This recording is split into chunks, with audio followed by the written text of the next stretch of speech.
Hello friends, welcome to our channel. ఈరోజు వీడియోలో మనం మాట్లాడుకోబోతున్నటువంటి టాపిక్ వచ్చేసేసి సుప్రీంకోర్టు తమిళనాడు ఎన్నికల నేపథ్యంలో ఈ యొక్క ఉచిత పథకాలు ఏవైతే ఉన్నాయో వాటిపైన ఒక కీలకమైనటువంటి వ్యాఖ్యలు చేయడం జరిగింది. మరి ఆ టాపిక్ సంబంధించినటువంటి ఫర్దర్ డీటెయిల్స్ తెలుసుకోవడానికి ట్రై చేద్దాం. ఓకే, అసలు ఈ యొక్క ఉచిత పథకాల గురించి ఇందులో ఉన్నటువంటి వివిధ పాజిటివ్స్, నెగిటివ్స్, అలానే దీనిపైన సుప్రీంకోర్టు ఇదివరకు చేసినటువంటి కమెంట్స్, ఇంపార్టెంట్ జడ్జ్మెంట్స్ అవన్నీ ఒకసారి చూద్దాం. సో ఫస్ట్ ఆఫ్ ఆల్ ఇందులో మనం ఈ యొక్క ఉచిత పథకాలు ఏవైతే ఉన్నాయో, ఫ్రీబీస్ అంటాం మనం ఇంగ్లీష్లో ఉచిత పథకాలని, వీటిని ఇండిస్క్రిమినేట్ డిస్ట్రిబ్యూషన్ అంటే ఈ యొక్క ఎలాంటి రీజన్ లేకుండా ఇష్టం వచ్చినట్టు ఉచిత పథకాలు ప్రకటిస్తున్నటువంటి ఈ యొక్క రాజకీయ నేపథ్యంలో సుప్రీంకోర్టు వ్యాఖ్యలు చాలా ప్రాధాన్యతను సంతరించుకున్నాయి. ఓకే, సరే ఫస్ట్ ఆఫ్ ఆల్ మనం కాంటెక్స్ట్ ఎందుకు డిస్కస్ చేస్తాం. దాని తర్వాత ఫ్రీబీస్ అంటే ఏంది, types of freebies in India అంటే ఇండియాలో ఫ్రీబీస్ అనేది అంటే ఉచిత పథకాలు అనేది వివిధ రకాలుగా ఉన్నాయి. ఫర్ ఎగ్జాంపుల్ కొన్ని ఉచిత పథకాలేమో అందరికీ అని ఇస్తున్నారు.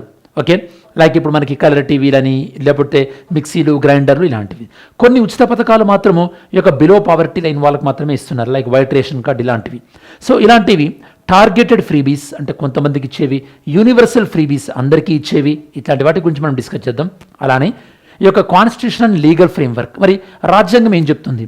మరి మన ఇండియన్ కాన్స్టిట్యూషన్ ఒక వెల్ఫేర్ స్టేట్ గురించి చెప్తుంది కదా, సంక్షేమ రాజ్యం గురించి. మనం డిపిఎస్పి మనకి అంటే ఆదేశిక సూత్రాలు చూసినట్టయితే కనుక కొన్ని ఆర్టికల్స్లో మనకి సంక్షేమానికి ఇంపార్టెన్స్ ఇస్తున్నారు కదా. మరి ఒకవైపు మేము వెల్ఫేర్ స్టేట్, దాంతోపాటు ఇంకోవైపు మరి సుప్రీంకోర్టు కానీ, దాంతోపాటు ఎఫ్ఆర్బిఎం లాంటి చట్టాలు కానీ ఏం చెప్తున్నాయో చూద్దాం.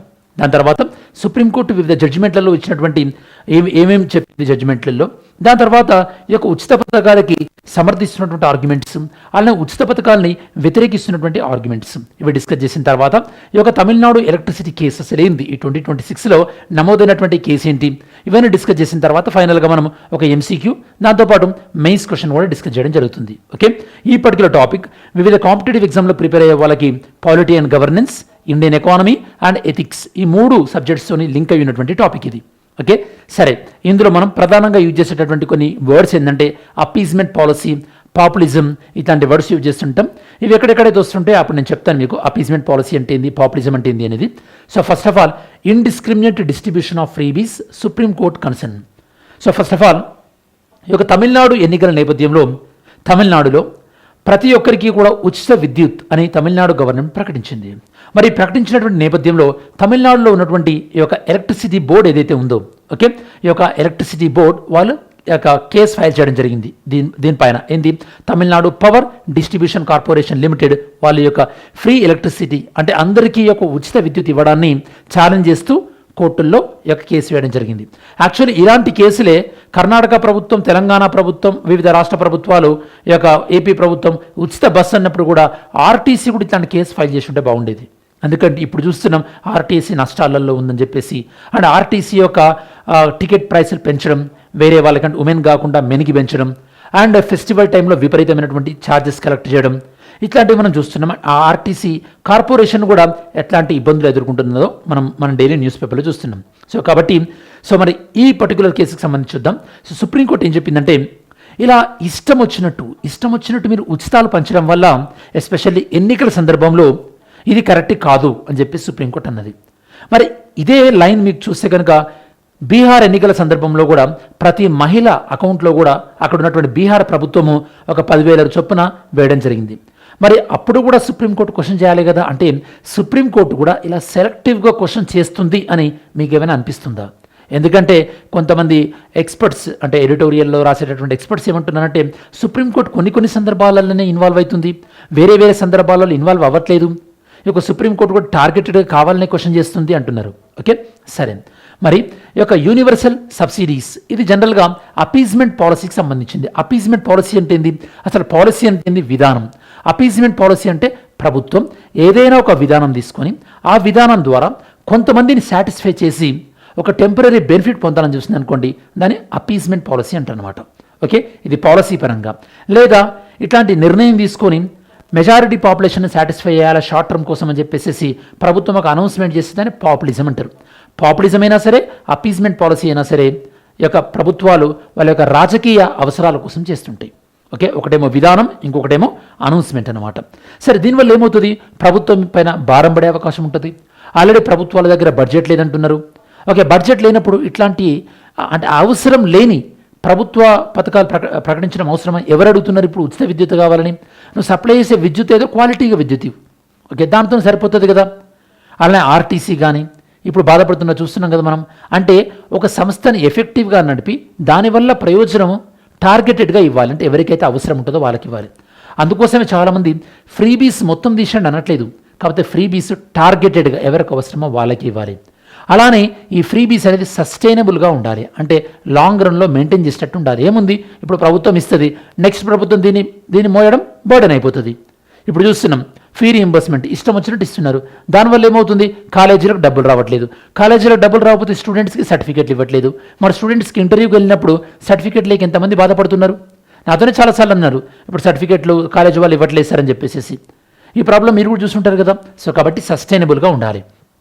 అండ్ సుప్రీంకోర్టు బెంచ్ దీన్ని విచారిస్తున్నటువంటి బెంచ్ ఎవరైతే ఉందో చీఫ్ జస్టిస్ సూర్యకాంత్ తను ఏం చెప్పారంటే, అసలు ఈ యొక్క ఫిజికల్ సస్టైనబిలిటీ ఇలా ఫ్రీబీస్ ఇచ్చుకుంటూ పోతే రాష్ట్రాల యొక్క ఆర్థిక పరిస్థితి ఏమవుతుంది, అలానే వర్క్ కల్చర్ అంటే ఈ యొక్క పని చేసేటటువంటి లక్షణం కూడా పోతుంది కదా. ఇష్టం వచ్చినట్టు ఉచితాలు ఇస్తే ఈ యొక్క పని చేయాలని ఇంట్రెస్ట్ పోతుంది.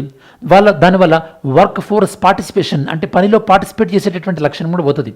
మీరు చూసినట్టయితే కనుక కొంతమంది ఒక లాజిక్ అంటే కొంతమంది యొక్క ఆర్గ్యుమెంట్ ఏంటంటే, సార్ నిజంగానే ఈ యొక్క మన్రేగా స్కీమ్ అనేది మిస్యూజ్ అయ్యి ఊర్లలో వ్యవసాయ కూలీలు కూడా విపరీతంగా పెరిగిపోయినాయి అంటున్నారు. ఓకే, మరి దీనిపైన మీ ఒపీనియన్ ఏంది? నిజంగానే వ్యవసాయ కూలీలు రేట్లు పెరిగిపోవడానికి మన్రేగా పథకం మిస్యూజ్ అవ్వడం కూడా ఒక కారణం అనుకుంటున్నారా? చెప్పండి ఒకసారి. ఓకే, సరే. ఒక తమిళనాడు ఎలక్ట్రిసిటీ బోర్డు దేనిపైన కంప్లైంట్ చేసింది? Tamil Nadu government universal free electricity ఇవ్వడం ఏదైతే ఉందో ఇది ఈ యొక్క ఎలక్ట్రిసిటీ అమెండ్మెంట్ రూల్స్ 2024కు సంబంధించి వైలేషన్. అలానే సుప్రీంకోర్టు ఇలా మీరు ఎన్నికల సందర్భంలో మాత్రమే ఉచిత పథకాలు ఇవ్వడం అనేది ఖచ్చితంగా ఇది తప్పు.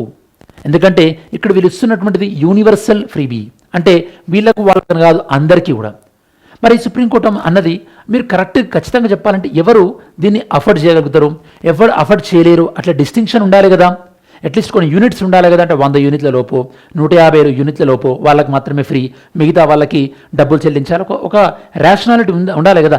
అందరికీ ఫ్రీ చేసేస్తామంటే ఆల్రెడీ రాష్ట్ర ప్రభుత్వాల్లో ఉన్నటువంటి చాలా మటుకు డిస్కామ్లు అంటే ఈ యొక్క ఎలక్ట్రిసిటీని డిస్ట్రిబ్యూట్ చేస్తే కదా డిస్కామ్లు అప్పుల్లో ఉన్నాయి, మరింత అప్పుల్లో వెళ్ళేటటువంటి అవకాశం ఉంటుంది కదా. సో కాబట్టి ఈ యొక్క జ్యుడిషియల్ అంటే కోర్టు ఏం చెప్తుందంటే, రెవెన్యూ డెఫిసిట్ స్టేట్స్ ఏవైతే ఉన్నాయో అవి డెవలప్మెంట్ బదులు అంటే అభివృద్ధి బదులు సబ్సిడీలకు ఎక్కువ ప్రాధాన్యత ఇస్తున్నది, ఇది డేంజర్ అంటున్నారు. సరే, ఫ్రీబీస్ అంటే మనం ఆల్రెడీ మాట్లాడుకున్నాం. అంటే ప్రభుత్వము కొన్ని వస్తువుల్ని కానీ కొన్ని సర్వీసెస్ని కానీ ఇవ్వడం ఎలాంటి పేమెంట్ లేకుండా. Free electricity, form loan waiver, laptop, scooters, cash transfer, subsidised food grains ఇవన్నీ కూడా. కాకపోతే లోన్ వేవర్ని అంటే ఈ యొక్క రైతు రుణమాఫీని టార్గెటెడ్గా వేస్తే చాలా బెటర్. అంటే టార్గెటెడ్గా అంటే కనుక 1,00,000 రూపాయలు రుణమాఫీయో లేకపోతే 50,000 లోపు రుణమాఫో, దానివల్ల రైతులు కొన్ని సందర్భాలలో వాళ్ళ కాలం కలిసినప్పుడు ఇట్లా రుణమాఫీ వల్ల వాళ్ళు కొద్దిగా లాభపడే అవకాశం ఉంటుంది. ఎందుకంటే మన భారతదేశంలో రైతుకి ఎంత చేసినా తక్కువే. ఎందుకంటే మన భారతదేశంలో రైతులు మన తెలంగాణలో కానీ ఏపీలో కానీ 90% ఆఫ్ ద ఫార్మర్స్ సుమారుగా మనకి ఒక 2.5 ఎకరాలు లేదా 3 ఎకరాల కన్నా లోపున్న వాళ్ళు కాబట్టి. సో యొక్క ఇట్లాంటి అంటే అనవసరమైనటువంటి ఉచిత పథకాల బదులు రైతులకు అంటే ఫర్ ఎగ్జాంపుల్ ఇప్పుడు మనకి తెలంగాణలో అయితే కనుక మనకి రైతులకు ఇస్తున్నటువంటి స్కీమ్ ఉంది కదా, మనకి ఇట్లాంటివి రెగ్యులర్గా అంటే ఇయర్లీ 2 times ఇస్తారు కదా మనకి ఎకరానికి ఇంత అని చెప్పేసి, ఇట్లాంటివి రెగ్యులర్గా ఇవ్వడం ద్వారా అట్లీస్ట్ రైతులకి బెనిఫిట్ అవుతుంది. ఓకే, సో రైతు భరోసా అనే ప్రోగ్రామ్ అంటే పేరు మార్చారు కదా ఇప్పుడు. సో ఇట్లాంటివి. నెక్స్ట్ ఎలక్షన్ మేనిఫెస్టోలో ఇవి అనౌన్స్ చేస్తున్నారు, అంటే మేము అధికారంలోకి వచ్చిన తర్వాత ఇలాంటివి చేస్తామని. దీనివల్ల అసలు సోషల్ జస్టిస్కి దాంతోపాటు ఈ పాపులిజం ఏది బెటరు అంటే సామాజిక న్యాయం ముఖ్యమా మనకి, లేదా ఇష్టం వచ్చినట్టు ఈ యొక్క పాపులిజం ప్రకటించడం? ఎందుకంటే పాపులిజం ప్రకటిస్తే మన భారతదేశంలో ఆల్రెడీ విపరీతమైనటువంటి ఆర్థిక అసమానతలు ఉన్నాయి. దీనివల్ల కొందరే బెనిఫిట్ అయితే కనుక ఇంకా అసమానతలు పెరిగే అవకాశం ఉంది కదా. అండ్ అలానే మనకి ఫ్రీబీస్ చూసినట్టయితే కనుక కొన్నేమో యూనివర్సల్ ఫ్రీబీస్ అంటే వితౌట్ ఇన్కమ్ సంబంధం లేకుండా ఫ్రీ ఎలక్ట్రిసిటీ. ఎంత ఇన్కమ్ అని ఉండండి, అప్పుడు 200 యూనిట్స్ తెలంగాణలో ఉంది కదా, నువ్వు 1 కోటి సంపాదించు 2 కోట్లు సంపాదించు, నువ్వు 200 యూనిట్స్ వాడితే అప్పటిలోపు వాడితే నువ్వు ఫ్రీ అని చెప్పేసి. Free bus travel for women. అలా కాకుండా టార్గెటెడ్ వెల్ఫేర్ స్కీమ్స్ అంటే ఫర్ ఎగ్జాంపుల్ యొక్క అంటే బిలో పావర్టీ లైన్ ఉన్న వాళ్ళకి పబ్లిక్ డిస్ట్రిబ్యూషన్ సిస్టంలో వైట్ రేషన్ కార్డు ఇవ్వడం. దాంతోపాటు లోన్ వేవర్స్ చెప్పాను కదా, ఎంఎస్ఎంఈలకు కానీ అగ్రికల్చర్కి కానీ. దీనివల్ల ఏమవుతుందంటే ఒక డిబేట్ నడుస్తుంది. యూనివర్సల్ పాపులిజం అంటే అందరికీ ఒక లెవెల్ వరకు ఫ్రీ ఇవ్వడమా, లేదా ఎవరికైతే అవసరమో టార్గెటెడ్ వెల్ఫేర్ ఇవ్వడమా? మరి మీ ఒపీనియన్ ఏంది? ఎందుకంటే మనం అందరం కూడా సమాజంలో ఒక భాగం కదా, మీరు చాలా అబ్జర్వ్ చేసి ఉంటారు కదా. మరి మీరు టార్గెటెడ్గా ఈ యొక్క వెల్ఫేర్ ఇస్తే బాగుంటుందా? కాకపోతే టార్గెటెడ్గా వెల్ఫేర్ ఇస్తే బాగుంటుంది కదా. ప్రాబ్లం ఏంటంటే ఎవరికి వెల్ఫేర్ ఇవ్వాలి అంటే ఎవరు దీనివల్ల బెనిఫిట్ అవ్వబోతున్నారు, బెనిఫిషరీస్, ఈ సెలెక్ట్ చేసే క్రమంలో కూడా మళ్ళీ ప్రాబ్లం అవుతుంది. ఫర్ ఎగ్జాంపుల్ మన ఊరిలో ఒక 5 ఇల్లు లేదనుకోండి, 5 ఇల్లు లేకపోతే 5 ఇల్లు రావాలి కదా, 3 ఏమో వస్తుంది, 2 రాదు. మిగతా 2 ఎందుకు రాలేదంటే వాళ్ళు వేరే పార్టీని సపోర్ట్ చేస్తున్నారు అని చెప్పేసి. ఇది జరగట్లేదు మన దగ్గర, ఇది ప్రాబ్లం. మళ్ళీ టార్గెటెడ్ వెల్ఫేర్ అనేది అందరికి ఇచ్చినాం అనుకోండి, అప్పుడు అసలు ఎవరిని టార్గెట్ చేసేటంటే అవకాశం ఉండదు. సో ఇలా కొన్ని సందర్భాలలో యూనివర్సల్కి ఇస్తేనే బెటర్. ఓకే, అంటే ఫర్ ఎగ్జాంపుల్ ఇప్పుడు మనకి రైతు బంధు కానీ, ఇప్పుడు రైతు భరోసా వీళ్ళు అంటున్నారు కానీ, సో ఇది యూనివర్సల్ ఇచ్చారు కదా, ఎకరానికి 5,000 ఎకరానికి. అప్పుడు చాలామంది కంప్లైంట్ చేశారు, పెద్ద ఉన్న రైతులకు కూడా వచ్చినాయి కదా. అంటే పెద్ద రైతులు ఎంతమంది ఉన్నారు? మన పర్సెంటేజ్ 2% మ్యాక్సిమం, 3%. తర్వాత రోజులలో వాళ్ళని గుర్తించి వాళ్ళే తీసేయాలి. ఓకే, ముందే మనం వీళ్ళకే ప్రకటిస్తూ వచ్చామనుకోండి, అప్పుడు ఈ యొక్క బెనిఫిషరీస్ అంటే మాకు బెనిఫిట్ రావాలి అంటే ఖచ్చితంగా గవర్నమెంట్ ఆఫీసర్లకు మళ్ళీ లంచం ఇవ్వాల్సి వస్తుంది. వాళ్ళు లంచం తీసుకొని నువ్వు బెనిఫిషరీ కాకపోయినా బెనిఫిషరీ అన్నట్టు చేస్తారు, నువ్వు నిజమైన బెనిఫిషరీ అయినా కూడా నీ పేరు ఉండదు. ఇట్లాంటివి చాలాసార్లు జరుగుతుంటుంది. సో నెక్స్ట్ మరి కాన్స్టిట్యూషన్ ఏం చెప్తుంది మనకి? ఈ యొక్క వెల్ఫేర్ స్టేట్, సంక్షేమ రాజ్యాన్ని ఏర్పాటు చేయమంటుంది. దానికి సంబంధించి ఈ యొక్క ఆదేశిక సూత్రాలు డిపిఎస్పీలలో మనకి ఆర్టికల్ 38, 39, 41, 47 ఇవన్నీ అవే కదా మనకి. ఓకే, ఇప్పుడు మీరు చూసినట్టయితే కనుక ఆర్టికల్ 47 చూసినా కూడా మనకి అంటే మనకి డిపిఎస్పిలో మనకి ఓవరాల్గా అంటే మనకి సోషల్ జస్టిస్ చేయాలని, దాంతోపాటు వర్కర్స్ పార్టిసిపేషన్ పెంచాలని, అండ్ అలానే మనకి సోషల్ ఎకనామిక్ ఇన్ఈక్వాలిటీస్ తగ్గించాలని, ఇట్లాంటి మనకి ఈ ఆర్టికల్స్ అన్ని చెప్తూ వస్తున్నాయి. Okay, next representation of the people act, ఇది మనకి పబ్లిక్ హెల్త్ గురించి ఇంప్రూవ్ చేయాలని. And representation of people act 1951 section 123 ఏంటంటే రాజకీయాలలో ఈ యొక్క కరప్ట్ ప్రాక్టీసెస్ని ఎంకరేజ్ చేయకూడదు అంటున్నారు. కాకపోతే ఇప్పుడు మనం మున్సిపాలిటీ ఎలక్షన్లు వచ్చినాయి, ఒక్కొక్కరిని ఒక పార్టీలో గెలిచిన వాళ్ళని ఇంకో పార్టీలోకి లాక్కోవడం, కోట్లు మనకి ఇవ్వడం ఓపెన్గానే చూస్తున్నాం. అంటే మన రాజకీయాలలో ఎన్నికలు జరిగినప్పటి నుంచి ప్రభుత్వాలు ఏర్పడేదాకా అవినీతి జరుగుతూనే ఉంది. అంటే సింపుల్గా చెప్పాలంటే ఈ యొక్క సెక్షన్లు అనేవి ప్రాపర్గా ఇంప్లిమెంట్ అవ్వట్లేదు అని చెప్పేసి. అలా ప్రాపర్గా ఇంప్లిమెంట్ అవ్వనప్పుడు అసలు ఇక ఫ్రీ అండ్ ఫెయిర్ ఎలక్షన్ జరుగుతాయా? నిష్పక్షపాత ఎన్నికలు అనేవి మనకు ఫ్రీ అండ్ ఫెయిర్ ఎలక్షన్స్ అనేవి డెమోక్రసీలో ఒక అత్యంత ముఖ్యమైనవి అన్నాం కదా. మరి అవే జరిగినప్పుడు ఇంకా ప్రజాస్వామ్యం మనకి నవ్వుల పాలైనట్టే కదా. మరి సుప్రీంకోర్టు జడ్జిమెంట్ ఏం చెప్పిందో చూద్దాం. S Subramaniam Balaji versus state of Tamil Nadu. ఇందులో ఫ్రీబీస్ అనేవి కరప్ట్ ప్రాక్టీసెస్ కాదు, కాకపోతే ఈసీఐ యొక్క మేనిఫెస్టో గైడ్లైన్స్ని చూడాలి. రాజకీయ పార్టీలు మేనిఫెస్టోను ఇచ్చేటప్పుడు ఆ మేనిఫెస్టోను ఒకసారి ఈసీకి పంపించాల్సి ఉంటుంది అంటారు. కాకపోతే ఇక్కడ ఈసీకి ఎలాంటి అధికారాలు లేవు, మేనిఫెస్టోలో ఏమన్నా చెప్పొచ్చు. ఓకే, మనం తులం బంగారం కాదు కేజీ బంగారం ఇస్తామని చెప్పొచ్చు, లేకపోతే స్కూటీ కాదు లేకపోతే ప్రతి ఒక్క అమ్మాయికి కారు కొనిస్తామని కూడా చెప్పొచ్చు. Okay, next Ashwini Kumar Upadhyaya versus union of India. ఇందులో ఈ యొక్క ఫ్రీ బీస్ వల్ల వచ్చేటటువంటి ఫిజికల్ ఇంపాక్ట్ అంటే ఆర్థికపరమైనటువంటి ప్రాబ్లమ్స్ ఏందో హైలైట్ అయింది. And NITI Aayog, RBI, finance commission ఇవి ఒకసారి దీనికి సంబంధించి విచారించండి అని చెప్పేసి, అంటే దీనికి సంబంధించి మీ ఒపీనియన్ ఏందని చెప్పేసి సుప్రీంకోర్టు అడిగింది. దాని తర్వాత DMK versus state of Tamil Nadu. ఇదేంటంటే ఒక ఫ్రీబీస్ ఇష్యూని లార్జర్ బెంచ్ అంటే ఎక్కువ మంది జడ్జిలు ఉన్న దానికి రిఫర్ చేసింది, మీరు ఒకసారి విచారించండి అని చెప్పి. మరి ఫ్రీబీస్ని సపోర్ట్ చేస్తున్న ఆర్గ్యుమెంట్ ఏంటో చూద్దాం. నెంబర్ 1 సోషల్ జస్టిస్, సామాజిక న్యాయం. ఓకే, ఆర్థిక సమానతలు ఎక్కువ ఉన్నాయి, వీటిని సరిచేయాలంటే ఫ్రీబీస్ ఉండాలని చెప్పేసి కొంతమంది అంటున్నారు. కొంతమంది ఏమంటున్నారంటే ఈ ఫ్రీబీస్ అనేది అంటే ఉచిత విద్య, అలానే న్యూట్రిషన్ ఇంప్రూవ్ ప్రొడక్టివిటీ అంటే కొన్ని ఉచిత ఆహారం, ఇట్లాంటివి మనకి హ్యూమన్ యొక్క ప్రొడక్టివిటీని ఇంప్రూవ్ చేస్తే కదా, బెటరే కదా ఉంటాయి. దాంతోపాటు ఈ యొక్క క్యాష్ ట్రాన్స్ఫర్ వల్ల ప్రజలకు ఇచ్చిన డబ్బులు వాళ్ళు ఏం దాచిపెట్టుకోరు కదా, వాళ్ళు తిరిగి ఖర్చు చేస్తారు కదా, ఎకానమీ మళ్ళీ బూస్ట్ అవుతుంది కదా. దాంతోపాటు ఓటర్స్ ఎన్ని ఫ్రీబీస్ తీసుకున్నా వాళ్ళు ఎవరు ఓటేయాలో వాళ్ళు ఓటేస్తారు కదా, ఫ్రీబీస్ వల్ల అంత పెద్ద ఇంపాక్ట్ ఉండదని కొంతమంది అంటున్నారు. మరి దీనికి ఆర్గ్యుమెంట్స్ అగెనిస్ట్ చేసేవాళ్ళు ఆల్రెడీ రాష్ట్రాల యొక్క జిఎస్డిపికి రాష్ట్రాల యొక్క ఫిజికల్ డెఫిసిట్ వల్ల అప్పులు విపరీతమైనటువంటి ఎక్కువ ఉన్నాయి రేషియో పాయింట్ ఆఫ్ వ్యూలో. రాష్ట్రాలకి ఇప్పుడు అప్పు చేస్తే తర్వాత జనరేషన్ ఏమవుతుంది, తర్వాత జనరేషన్ అప్పులు కట్టాల్సి వస్తుంది. అంటే ఈ యొక్క టెంపరీ ప్రయోజనాల కోసం మీరు లాంగ్ టర్మ్ ఇంట్రెస్ట్ ఏదైతే ఉన్నారో అవి సాక్రిఫై చేస్తున్నారంటున్నారు. క్రౌడింగ్ అంటే ఏంది మనకి అంటే ఈ యొక్క ఉచిత పథకాల కోసం డబ్బులు మళ్లించడం వల్ల మనం వేయాల్సినటువంటి రోడ్లు వేస్తలేం. ఓకే, ఫ్లైఓవర్స్ అయితే లేవు, అండర్ పాస్లు అయితే లేవు, ప్రాజెక్టు కన్స్ట్రక్షన్ అవుతా లేవు. మనం చూస్తున్నాం కదా, అసలు పెద్ద మేజర్ ఇన్ఫ్రాస్ట్రక్చర్ ప్రాజెక్ట్ ఏది కూడా అవ్వట్లేదు ఇప్పుడు. ఓకే, అంటే రిక్రూట్మెంట్ జరగట్లేదు. రిక్రూట్మెంట్ జరుగుతూనే కదా ఇప్పుడు మనకి వ్యవస్థనే సెట్ అయ్యేది. ఇప్పుడు మనం చూస్తున్నాం, మనకి తెలంగాణలో చూసినప్పుడు ఎగ్జాంపుల్ ఎంఈఓ లేరు, డిఈఓ లేరు, దానివల్ల విద్యా వ్యవస్థ పైన పర్యవేక్షణ తగ్గింది కదా. ఓకే, ఇట్లాంటివి జరగకుండా ఉండాలంటే ఉచిత పథకాలపైన ఇష్టం వచ్చినట్టు ఖర్చు చేయకూడదు. వర్క్ కల్చర్ కన్సర్న్స్ మనం మాట్లాడుకున్నాం, అంటే పని చేయడం తగ్గిపోతుందని, అండ్ లాస్ మేకింగ్ యూటిలిటీస్, దీనివల్ల డిస్కమ్ లాంటి సంస్థలు అప్పులపాలవుతున్నాయి. మరి ఇక్కడ వెల్ఫేర్కి పాపులిజంకి తేడా ఏంటంటే, వెల్ఫేర్ అంటే ఎవరికి అవసరమో వాళ్ళకే ఇవ్వడం, పాపులరిజం అంటే ఇష్టం వచ్చినట్టు విచ్చలవిడిగా డబ్బులు పంచడం. దీనివల్ల వెల్ఫేర్ వల్ల ప్రొడక్టివిటీ ఇంప్రూవ్ అవుతుంది. అదే మనకి పాపులిజం వల్ల కేవలం ఒక షార్ట్ టర్మ్ మాత్రమే ఇంప్రూవ్మెంట్ ఉంటుంది, లాంగ్ టర్మ్లో ఇబ్బందులు పడాల్సి వస్తుంది. ఇది ఫినాన్షియలీ సస్టైనబుల్, అంటే ఆర్థికంగా ఇది మనకి వయబులే. ఇదేమో మనకి డెట్ ఫినాన్స్, అంటే అప్పులు చేసి ఖర్చు పెడుతున్నట్టే ఉంటుంది. దీనిలో ఫండింగ్లో ఒక ట్రాన్స్పరెన్సీ, పారదర్శకత ఉంటుంది. ఇందులో మనకి ఒక ఫండింగ్, రోడ్ మ్యాప్ ఇట్లాంటిది ఏమి ఉండదు. సో కాబట్టి మనం వే ఫార్వర్డ్ ఏం చెప్పొచ్చు అంటే, టార్గెటెడ్గా ఎవరికి అవసరమో వాళ్ళకే ఇవ్వాలి. అండ్ ఇచ్చేటప్పుడు ఫిజికల్ రెస్పాన్సిబిలిటీ, అంటే ఎంత మట్టుకు ఇవ్వగలుగుతామో రాష్ట్రం యొక్క ఆర్థిక పరిస్థితిని అంచనా వేసుకొని ఇవ్వాలి.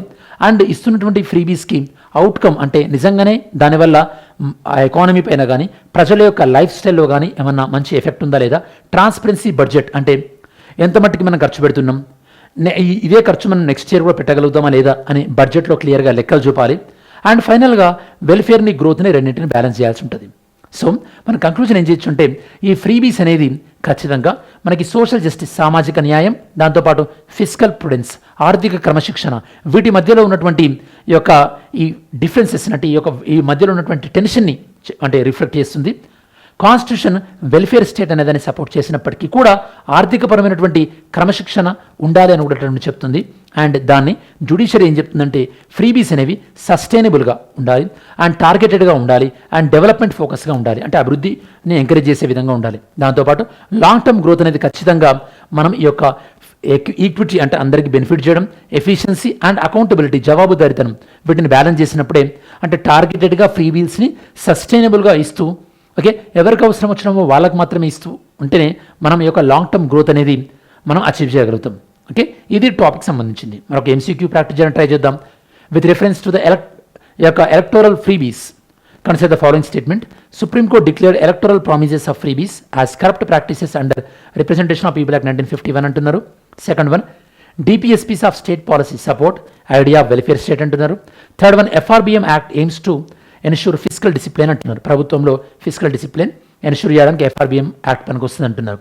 మెయిన్స్ క్వశ్చన్, ఈ యొక్క ఎలక్టోరల్ ఫ్రీబీస్ ఇదనేది ఖచ్చితంగా వెల్ఫేర్ కమిట్మెంట్కి, ఫిజికల్ ప్రుడెన్స్కి మధ్యలో ఈ యొక్క టెన్షన్ని మనకు తెలియజేస్తుందంటే, వీటి రెండింటి మధ్యలో ఉన్నటువంటి ఇక డిఫరెన్స్ గురించి చెప్తుంది. ఎగ్జామైన్ ఈ స్టేట్మెంట్ని రీసెంట్ సుప్రీంకోర్టు అబ్జర్వేషన్ యొక్క నేపథ్యంలో ఈ స్టేట్మెంట్ని ఎగ్జామిన్ చేయండి అంటున్నారు. సరే స్టూడెంట్స్, ఇది మనకు ఓవరాల్గా ఈ యొక్క ఫ్రీబీస్, ఉచిత పథకాలు అన్న నేపథ్యంలో సుప్రీంకోర్టు చేసినటువంటి కమెంట్స్ ఏంటి, అండ్ ఉచిత పథకాలు అంటే ఏంటి, తమిళనాడు విషయంలో ఏం జరిగింది, గతంలో సుప్రీంకోర్టు ఇచ్చిన జడ్జిమెంట్స్ ఏంటి, ఉచిత పథకాలను సమర్థిస్తున్నటువంటి జడ్జిమెంట్, దీన్ని వ్యతిరేకిస్తున్నటువంటి కొన్ని లాజిక్స్, ఇవి మాట్లాడుకున్నాం. అండ్ ఏ విధంగా ఫైనల్గా మన కంక్లూజన్ కూడా డ్రా చేయడం జరిగింది. సరే, ఈ వీడియో మీ ప్రిపరేషన్కి యూస్ఫుల్ అవుతుంది అనుకున్నా, లేదా ఈ పర్టికులర్ టాపిక్ పైన మీకు ఒక మంచి ఐడియా వచ్చిందనుకున్నా కూడా వీడియోని లైక్ చేయండి, సో దట్ మన కంటెంట్ ఎక్కువ మందికి రీచ్ అయ్యే అవకాశం ఉంది. అలానే రేపటి వీడియోకి మీరు ఏమైనా టాపిక్ సజెస్ట్ చేయాలనుకున్నాం, దాంతోపాటు మన ఛానల్లో ఇంకా మరింతగా కొత్త టాపిక్స్ ఏవైనా మీరు సజెస్ట్ చేయాలనుకున్నా, కొత్త ప్రోగ్రామ్ సజెస్ట్ చేయాలనుకున్నా కూడా కమెంట్ సెక్షన్లో ఇంక్లూడ్ చేయండి. Definitely I will consider your suggestions. Thanks for watching this video. Have a great day. జై హింద్.